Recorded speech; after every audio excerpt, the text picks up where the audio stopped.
I mean, have you ever seen anybody score a wine 65?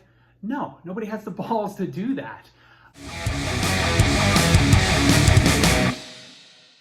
Hey, welcome back to Drinking It In. I am your host, Chris Casara. We are here to help you know more and drink better. And today I wanted to talk about this wine in particular, the Pinot Project, Pinot Grigio, but also about a wine's ROI. Like, is that something we should be thinking about or measuring when we're, quote, scoring wines? It's funny, I've started posting some things on LinkedIn, and a colleague of mine a former colleague of mine from work, remarked about, I thought you were going to give me an ROI on these wines. And Monty's very intrigued by this topic, dude. So, but it got me thinking, right?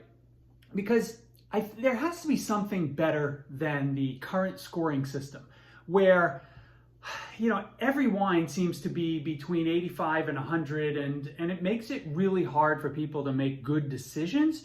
So, maybe there's a way that we can think differently about our wine scores. I mean, have you ever seen anybody score a wine 65? No, nobody has the balls to do that. But let's use this Pinot Grigio from the Pinot Project as an example. They happen to be a sponsor. This is a 2023. They happen to be a sponsor of one of my favorite podcasts. It's called Islanders Anxiety. It's two guys who talk about the New York Islanders. If you're an Islanders fan, it's absolute nirvana. These guys are amazing. They're hilarious, and their knowledge of Islander history is just stupid, right? But the more I heard, I kept hearing the ads, right? So advertising on podcasts works. I figured I'd give it a try because I'm always looking for a Pinot Grigio that is not Santa Margherita and does bring some value to you. So if you're in the same boat, you want to check this guy out, right? So this is, all the grapes are sourced from Italy. $14. When I compare that to Santa Margherita at 22 to 25, right off the bat, win. It has a lot of apples, lemon. I got a bit of peach, and it's a great value. So I would pay $20 for this bottle of wine, which, if you think about $14 cost, I would pay $20 in value. That means, basic ROI math, that's a 43% return. If you got a 43% return on a stock, you'd be pretty happy, right? So, I feel the same way about this wine.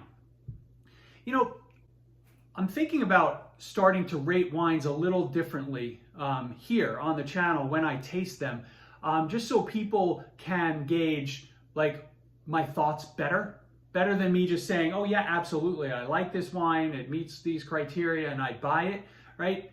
I want to be able to magnify and also detract from that language. So a different way of thinking about wines would be a good idea. So let me know your thoughts in the comments. I'm curious if maybe you like the current wine scoring system.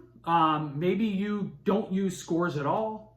Maybe you totally rely on that, and I'd be confusing matters if I introduce some other measure.